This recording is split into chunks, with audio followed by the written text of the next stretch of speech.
শততম টেস্ট খেলে অবসর নয়, মাঠের ক্রিকেটে আরও কিছুদিন দেশের হয়ে অবদান রাখুক মুশফিকুর রহিম। এই অভিজ্ঞ ক্রিকেটার যতদিন দলে থাকবেন, দেশের ক্রিকেট ও ক্রিকেটাররা উপকৃত হবে দারুণভাবে। তেমনটাই মনে করছেন বিসিবির বাংলাদেশ টাইগার্স কমিটির চেয়ারম্যান রাহাত শামস।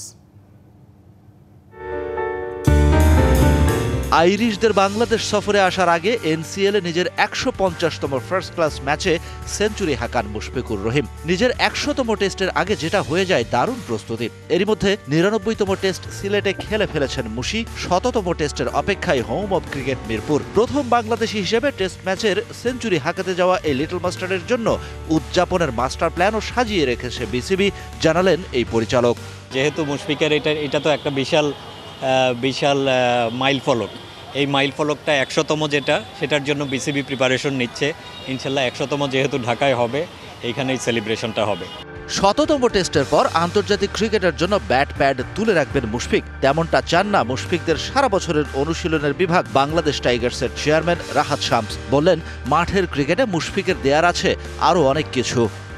আমি ব্যক্তিগতভাবে চাই না রিটায়ার করুক। আমার মনে হয় যে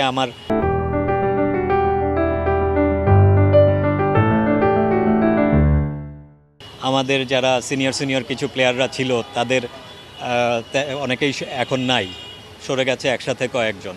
সো মুশফিকের মতো একজন যদি থাকে, তার কাছ থেকে তার সহ খেলোয়াড় যারা থাকবে আরও কিছুদিন তার সাথে খেলার সুযোগ পাইলে আমার কাছে মনে হয় যে বেনিফিটেড হবে প্লেয়াররা। ক্রিকেটার মুশফিকে মুগ্ধ এই বিসিবি পরিচালকের মতে এই মুহূর্তে দলের সবচেয়ে অভিজ্ঞ ক্রিকেটার মুশি, যে পারফরমেন্স দিয়ে নিজেকে দলের জন্য অপরিহার্য করে রেখেছে অনেক আগে থেকেই। মুশফিকুর রহিম ও তার ব্যাপারে যদি আমি বলতে যাই, ডেফিনেটলি মুশফিক আজকে খেলায় আছে, এখনও কন্ট্রিবিউট করে যাচ্ছে, টেস্ট ক্রিকেটের জন্য অপরিহার্য হিসাবে আছে দলের জন্য। এবং আমি মনে করি ফিউচারে ক্রিকেটের জন্য যে কোনো ফিল্ডেই কাজ করুক না কেন, he is a very good resource. আগামী ১৯ নভেম্বর মিরপুরে আয়ারল্যান্ডের বিপক্ষে ২ ম্যাচ সিরিজের শেষ টেস্ট খেলতে নামবে টাইগাররা। সেই ম্যাচেই দেশের ক্রিকেটের জন্য নতুন ইতিহাস লিখবেন মুশফিকুর রহিম।